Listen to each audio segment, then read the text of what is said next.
Hello बच्चों, आज की क्लास में हम लोग पावर्स या इंडिसेस से रिलेटेड कॉन्सेप्ट सीखेंगे। कैसे पावर से रिलेटेड प्रॉब्लम्स को सॉल्व करते हैं, उसको समझते कैसे हैं।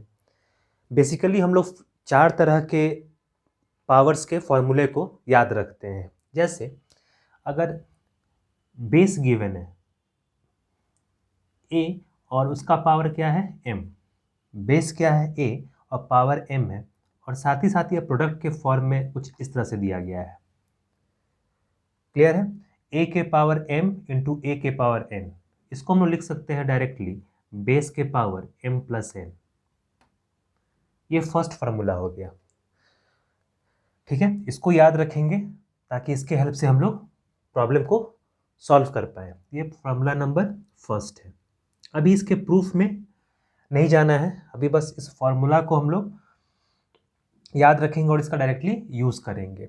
सेकेंड फार्मूला जो हम लोग यूज़ करते हैं पावर के सॉल्यूशन में, वो है ए के पावर अगर एम हो और इसका भी होल पावर हो एन, तो डायरेक्टली इसको मल्टीप्लिकेशन के फॉर्म में ऐसे लिखते हैं, एम और एन मल्टीप्लाई हो जाता है। ठीक है, तो ए के पावर एम, इसका होल पावर क्या है एन, तो इसको लिख सकते हैं ए के power m n. Third formula जो है, जो इस एक्सरसाइज में हम लोग को हेल्पफुल होगा, वो है डिवीजन फार्मूला जिसको बोलते हैं। अगर ए के पावर एम है, ए हमेशा क्या डिनोट कर रहा है, बेस को डिनोट कर रहा है, और डिवाइड करना है ए के पावर एन से। हमेशा अगर गौर से देखें तो बेस हमेशा हर जगह क्या रह रहा है, सेम इक्वल है, यहाँ भी ए है यहाँ भी ए है, तभी ये सब फार्मूला एप्लीकेबल है। अगर बेस डिफरेंट हो तो अप्लाई नहीं कर सकते हैं। इसको डायरेक्टली लिख सकते हैं हम लोग a m minus n, provided हो कि एम जो है बड़ा है एन से। ठीक है, जब m बड़ा होगा n से तो हम लोग a के पावर m माइनस एन लिख सकते हैं। नेक्स्ट जो फोर्थ फार्मूला है वो डिफरेंट बेसिस के लिए है।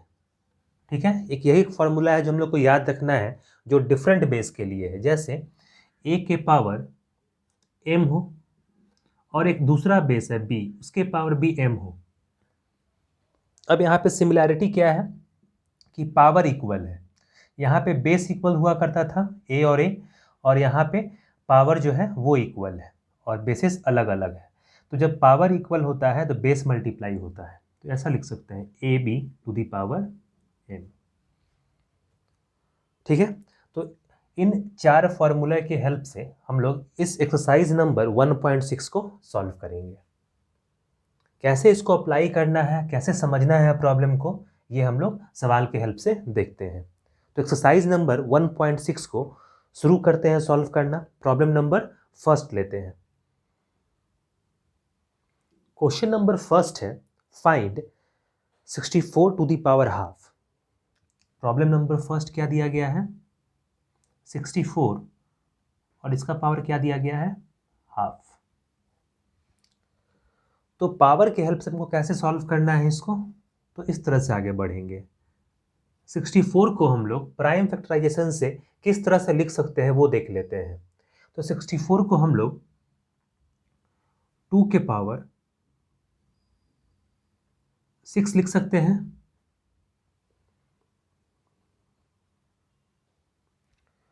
सिक्सटी फोर को हम लोग 2 के पावर 6 लिख सकते हैं। 2 के पावर 6 क्या होता है 64। ठीक है, और इसी का पावर क्या है हाफ, ऐसा।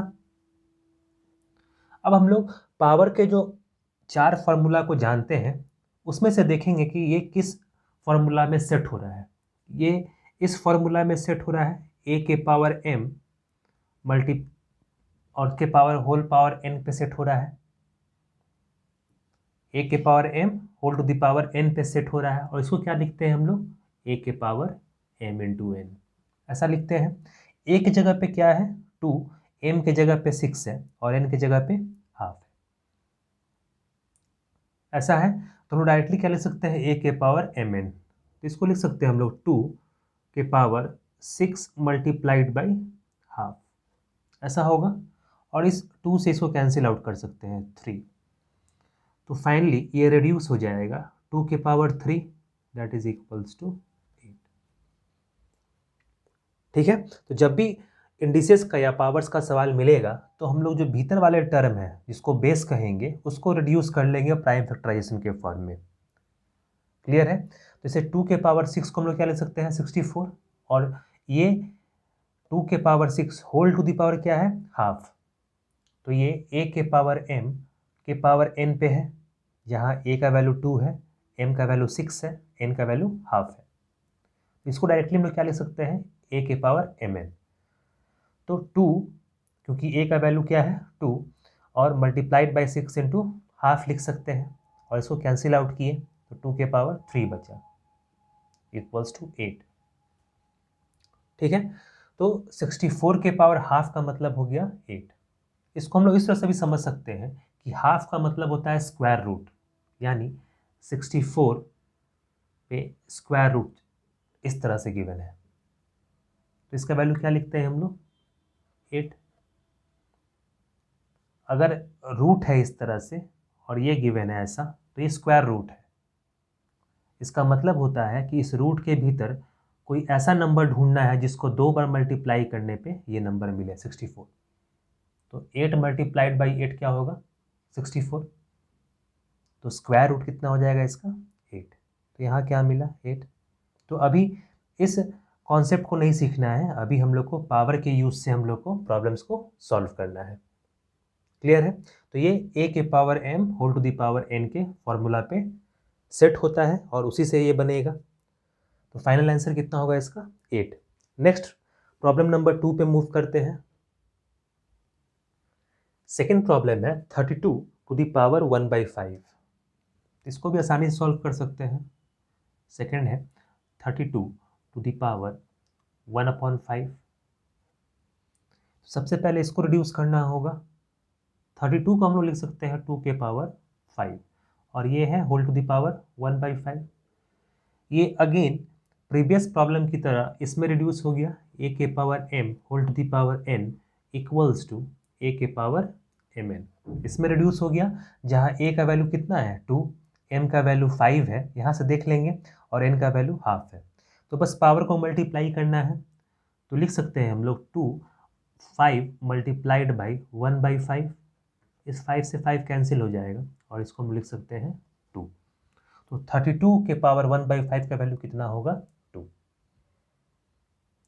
ठीक है, तो ये प्रॉब्लम नंबर 2 का सॉल्यूशन हुआ, इसको इस तरह से सॉल्व करेंगे। नेक्स्ट प्रॉब्लम नंबर 3 की तरफ मूव करते हैं। प्रॉब्लम नंबर 3 में 125 के पावर 1/3 दिया गया है। 125 के पावर 1/3, इसको भी आसानी से सॉल्व कर सकते हैं। हम लोग लिख सकते हैं कि 125 को 5 का पावर क्यूब है ये, क्योंकि 5 इंटू 5 इंटू 5 125 होता है, और इसके पावर लिख सकते हैं हम लोग ये 1/3 है। ये भी a के पावर m के पावर n पे है, तो इसको डायरेक्टली हम लोग लिख सकते हैं 5 3 इंटू 1/3, इससे कैंसिल हो जाएगा, तो फाइनली क्या मिला 5। तो 125 के पावर 1/3 का वैल्यू कितना हो जाएगा 5। थ्योरी सेक्शन में हम लोग देखेंगे कि ये इंडिसेस को किस तरह से हम लोग सॉल्व करते हैं, और क्यों जो पावर का जो फार्मूला है वैसा ही क्यों होता है, और इसका नेचुरल मीनिंग क्या होता है 1/3 का, 1/2 का, 1/5 लिखे, 1/7 लिखे, तो इसका मतलब क्या है पावर के फॉर्म में। तो थ्योरी सेक्शन में इस चीज़ को देखेंगे। अभी एक्सरसाइज सॉल्व करते हुए हम लोग को केवल फार्मूला के हेल्प से क्वेश्चन को सॉल्व करना है। ठीक है, अब प्रॉब्लम नंबर 2 की तरफ बढ़ते हैं। प्रॉब्लम नंबर 2,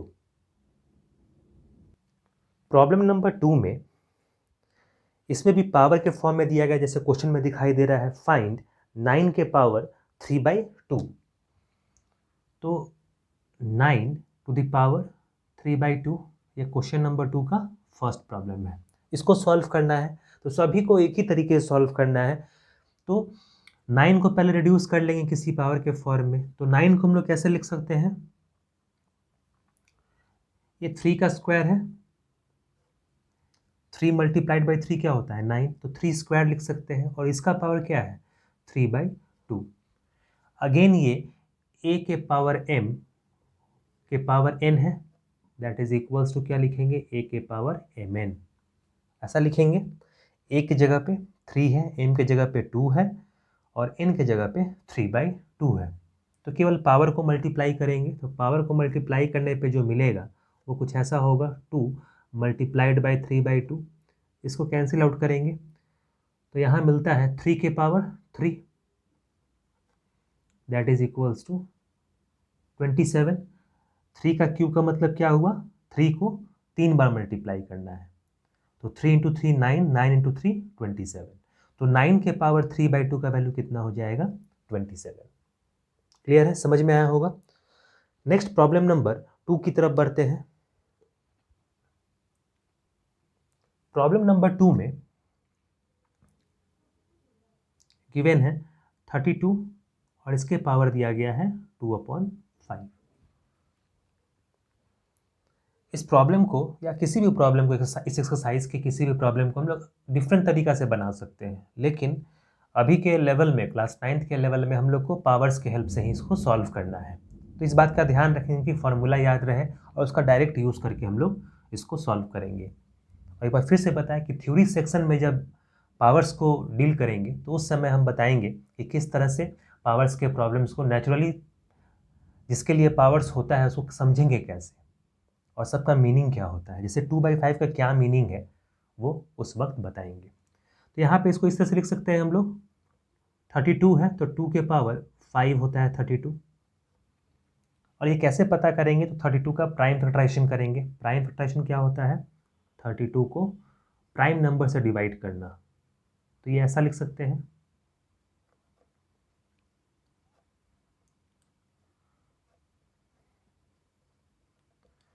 तो 2 कितनी बार आया है, 1 2 3 4 5, तो 2 के पावर 5 क्या हो जाएगा, 32।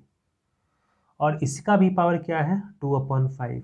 तो ये अगेन a के पावर m के पावर n पे है, तो डायरेक्टली क्या करेंगे, पावर को मल्टीप्लाई करेंगे। तो 2 के पावर 5 मल्टीप्लाइड बाई 2 के पावर 2/5। इस 5 से 5 कैंसिल होगा तो ये मिलेगा 2 का स्क्वायर, यहाँ स्क्वायर बच गया है तो 2 स्क्वायर कितना हो जाएगा, 4। तो कहेंगे कि 32 के पावर 2/5 निकालने पे मैथमेटिकली इसका आंसर कितना होना चाहिए, 4। या कह सकते हैं 4 और 32 के पावर 2/5 दोनों बराबर है। 4 लिखें चाहे 32 के पावर 2/5 लिखें, दोनों बात बराबर है। नेक्स्ट प्रॉब्लम नंबर 3 की तरफ मूव करते हैं। प्रॉब्लम नंबर 3 गिवन है 16 के पावर 3/4, 16 टू द पावर 3/4। तो ये अब कोई भी स्टूडेंट अब इस चीज़ को आसानी से सॉल्व कर सकता है। इतने समय में उसको क्लियर हो गया होगा कि प्रॉब्लम को सॉल्व कैसे करना है। 16 को हम लोग कैसे लिख सकते हैं, 2 के पावर 4 16 होगा। अगर 16 को प्राइम फैक्टराइजेशन जैसे प्रीवियस मेथड में बताए थे, डिवाइड करके देखें तो 2 के पावर जो 4 होगा वो कितना होगा, 16। और इसका भी पावर कितना दिया गया है, 3/4। नेक्स्ट स्टेप में क्या करेंगे, 4 को मल्टीप्लाई करना है 3/4 के साथ, तो 4 मल्टीप्लाइड बाई 3/4, इससे कैंसिल आउट करेंगे तो ये हो जाएगा 2 के power 3, that is equals to 8। तो 16 के पावर 3/4 का मतलब कितना होता है, 8। दोनों ही आपस में इक्वल है, ठीक है। 16 3/4 का वैल्यू कितना होगा, 8, या 8 का वैल्यू इतना लिख सकते हैं, ठीक है। नेक्स्ट प्रॉब्लम नंबर 4 की तरफ बढ़ते हैं। प्रॉब्लम 4 थोड़ा डिफरेंट है। प्रॉब्लम 4 जो है वो दिया गया है 125 के पावर -1/3। ये पहला क्वेश्चन है जिसमें नेगेटिव पावर को इंट्रोड्यूस किया गया है, 125 के पावर -1/3। कोई भी स्टूडेंट अगर मेरे किसी भी वीडियो को देखता है बिना स्किप किए हुए तो उसको एक बात तो क्लियर है कि पूरे तरीके से उस प्रॉब्लम को सॉल्व करने का तरीका मालूम हो जाएगा, आसानी से वो कंसेप्ट गेन कर पाएगा। ऐसा कुछ भी नहीं है जो वो समझ नहीं पाए। तो अब ये अगर 125 के पावर -1/3 भी दिया गया है तो वो सॉल्व कर सकता है। इसको हम लोग क्या लिख लेंगे, 5 के पावर 3। प्रॉब्लम कैसा भी हो, डिफरेंट कैसा भी हो, कॉन्सेप्ट क्लियर है तो सॉल्व हो ही जाएगा। अगेन ये a के पावर m के पावर n में है, तो इसको सीधे मल्टीप्लाई करना होगा। इसको लिख सकते हैं 5 के पावर 3 मल्टीप्लाइड बाई 1 माइनस 3। इस 3 से ये 3 कैंसिल आउट हो जाएगा, दैट इज इक्वल्स टू 5 के पावर -1। अब 5 के पावर -1 को कैसे लिख सकते हैं हम लोग? इसको इन्वर्स करके 1/5। ठीक है, अगर नेगेटिव पावर है 5 के पावर -1 तो 1 अपॉन इसको अगर नीचे भेज दें तो ये पॉजिटिव बन जाता है, या फिर 5 को ऊपर भेजे तो 5 के पावर -1 होता है। ठीक है, तो ये 1/5 हो गया। तो 125 के पावर नेगेटिव है अगर 1/3 तो उसका वैल्यू कितना होगा? 1/5। इसको डेसिमल के फॉर्म में भी लिख सकते हैं 0.2, लेकिन उतना ज़रूरत नहीं है, या तो 5 के पावर -1 लिखे या 1/5 लिखे, दोनों ही करेक्ट है। तो नेगेटिव वाले पावर्स को भी हम लोग इस फॉर्मूले से सॉल्व कर सकते हैं। ठीक है, समझ में आ रहा होगा। अब लास्ट प्रॉब्लम की तरफ बढ़ते हैं, प्रॉब्लम नंबर 3 की तरफ। प्रॉब्लम 3 में जो है हम लोग को प्रॉब्लम नंबर 4 के फॉर्मूले को यूज़ करना है, जो डिफरेंट बेसिस पे था। और वो डिफरेंट बेसिस क्या था? अगर a के पावर m हो और b के पावर n हो, दोनों बेस क्या है? डिफरेंट है, लेकिन वो सॉरी यहाँ पावर क्या होगा? m। ठीक है, दोनों बेस क्या होगा? डिफरेंट, लेकिन पावर सेम हो, तो बेस को मल्टीप्लाई करते हैं और पावर को इस तरह से हम लोग लिखते हैं। तो प्रॉब्लम दिया गया है, फर्स्ट प्रॉब्लम 2 के पावर 2/3, 2 के पावर कितना है? 2/3 मल्टीप्लाइड बाई 2 के पावर 1/5, 2 के पावर 1/5। तो यहाँ पे देखना है कि बेसिस सेम है, यहाँ भी बेसिस, अच्छा ये डिफरेंट प्रॉब्लम है, यहाँ पे बेसिस क्या है? सेम है, तो पावर क्या हो जाएगा? ऐड हो जाएगा। ये इस फॉर्म पे है a के पावर m इंटू a के पावर n, तो इसको लिख सकते हैं हम लोग a के पावर m प्लस n। तो इस फॉर्मूले पे है ये। डिफरेंट बेसिस को का भी सवाल मिलेगा हम लोग को, तो यहाँ पे अगर बेसिस सेम है तो पावर ऐड करेंगे, तो बेस वही रहने देंगे और 2/3 प्लस 1/5 ऐड करेंगे, दैट इज इक्वल्स टू 2। और 5 3 का एलसीएम 15 लिख सकते हैं, 15 ये हो जाएगा 10 प्लस 3 13, ऐसा होगा। क्रॉस मल्टीप्लाई कर सकते हैं, 5 इंटू 3 15, 5 इंटू 10 2 10, 10 प्लस 3 13, तो 2 के पावर 13/15 हो जाएगा। इसको सिंप्लीफाई करेंगे तो सिंपली लिख सकते हैं 2 के पावर 13/15, जो कि इस फॉर्मूले की हेल्प से हम लोग बनाएंगे। जहाँ बेसिस सेम हो, पावर डिफरेंट हो, तो पावर को ऐड करते हैं, बेसिस वही रहता है। क्लियर है? अब नेक्स्ट प्रॉब्लम की तरफ बढ़ते हैं, प्रॉब्लम नंबर 2 की तरफ। गिवन प्रॉब्लम है 1/3 के पावर 3, इसका पावर क्या है? 7। तो इसको आसानी से सॉल्व कर सकते हैं कुछ इस तरीके से, न्यूमरेटर को 7 पावर से रेज करें और डिनोमिनेटर को अलग से 7 पावर से रेज करें, तो आसानी से सॉल्व होगा। जैसे दोनों को ही होल पावर 7 है दोनों पे ही, इसका मतलब इसको भी रेज करना है और इसको भी रेज करना है 7 से, तो अलग अलग सेपरेट रेज कर सकते हैं। तो 1 के पावर 7 लिख सकते हैं डिवाइडेड बाई, इसको भी 7 के पावर रेज कर सकते हैं, तो ये हो जाएगा 3 के पावर 3 और इसका पावर 7, ऐसा लिख सकते हैं। इसी का मतलब हुआ टोटल का पावर 7। अब इसको फर्दर हम लिख सकते हैं 1 के पावर 7 क्या होगा? हमेशा 1 ही होगा, डिवाइडेड बाई, अब ये a के पावर m और उसका पावर n का फॉर्मूला है, तो डायरेक्टली मल्टीप्लाई करना होगा, तो 3 के पावर 21 लिख सकते हैं, 7 इंटू 3 कितना होगा? 21। और इसको अगर रेसिप्रोकल के फॉर्म में लिखें तो 3 के पावर -21 भी लिख सकते हैं, लेकिन इसको अगर इस तरह से भी छोड़े तो कोई दिक्कत नहीं है। तो 1/3 के पावर क्यूब, इसका पावर 7 का वैल्यू कितना होना चाहिए? 1/3 के पावर 21। क्लियर है? तो इसको इस तरह से हम लोग सॉल्व करेंगे। जब दोनों पे पावर एक हो तो सेपरेट पावर डिवाइड कर सकते हैं, इसको 1 के पावर 7 लिख सकते हैं और इसको भी पावर 7 लिख सकते हैं और फिर सॉल्व कर सकते हैं। क्लियर है? अब प्रॉब्लम नंबर 3 की तरफ बढ़ते हैं। प्रॉब्लम 3 में गिवन है 11 टू द पावर हाफ, 11 के पावर कितना दिया गया है, half, divided by 11 to the power 1/4, 11 to the power 1/4 कुछ ऐसा दिया गया है। तो इससे रिलेटेड फॉर्मूला हम लोग पहले लिख लेंगे। यहाँ पे a के पावर अगर m गिवन हो और a के पावर n गिवन हो और दोनों किस में है, डिवीजन में।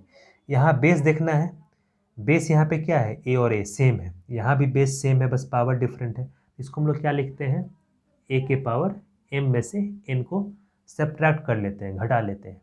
तो यहाँ क्या करेंगे, हाफ में से 1/4 को घटा लेंगे। इसको डायरेक्टली लिख सकते हैं यूजिंग दिस फार्मूला, 11 के पावर हाफ माइनस 1/4 ऐसा होगा। अब एलसीएम लेके सॉल्व करेंगे इसको, 11 इसका एलसीएम हो जाएगा 4, ये हो जाएगा 2 माइनस 1, जो कि फर्दर लिख सकते हैं हम लोग 11 के पावर 1/4। ठीक है, तो इसका सॉल्यूशन कितना हो जाएगा, इसका वैल्यू कितना हो जाएगा, ये 11 1/4 के बराबर है। ठीक है, अब लास्ट प्रॉब्लम की तरफ बढ़ते हैं, प्रॉब्लम नंबर 4 की तरफ। प्रॉब्लम नंबर 4 ये डिफरेंट बेसिस पे 7 के पावर क्या दिया गया है, 7 के पावर हाफ और 8 के पावर हाफ। तो ये डिफरेंट पावर, ये डिफरेंट बेसिस पे है, बस पावर सेम है। बेस क्या है 7 यहाँ पे और यहाँ बेस है 8, लेकिन पावर सेम है। तो ये किस फॉर्मूला पे है, a के पावर m इंटू बी के पावर m। इसको क्या लिखते हैं हम लोग, a b to the power m। दोनों मल्टीप्लाई करेंगे और पावर उस वही रहने देंगे जो हाफ है। तो इसको क्या लिख सकते हैं हम लोग, 7 इंटू 8 ऐसा, और इसका पावर क्या रहने देंगे, हाफ। ये हो जाएगा 7 इंटू 8 कितना हो जाएगा, 56, और इसके पावर हो जाएगा हाफ। तो इस प्रॉब्लम को 7 के पावर हाफ इंटू 8 के पावर हाफ को हम लोग 56 के पावर हाफ लिख सकते हैं। दोनों वैल्यू आपस में बराबर होगा। इसको भी फर्दर सॉल्व किया जा सकता है, इसको भी फर्दर सॉल्व करेंगे, दोनों का जो भी आंसर आना होगा दोनों सेम आएगा। इसका मतलब यही है। तो अभी के लिए इसका सॉल्यूशन कितना हो जाएगा, 56 के पावर हाफ। तो इस तरह से हम लोग पावर से रिलेटेड प्रॉब्लम को सॉल्व करेंगे। केवल 4 फार्मूला याद रखना है हम लोगों को, और डिफरेंट सिचुएशन में उसको देख के हम लोग को ये पता लगाना होगा कि कौन सा फार्मूला हम लोग यूज़ करके आगे बढ़ सकते हैं। ठीक है, समझ में आया होगा। नेक्स्ट क्लास में हम लोग नए चैप्टर को शुरू करेंगे, चैप्टर नंबर 2, जो कि पॉलिनोमियल से है, और उसके एक्सरसाइज को सॉल्व करेंगे। ठीक है, फिर नेक्स्ट क्लास में मिलते हैं।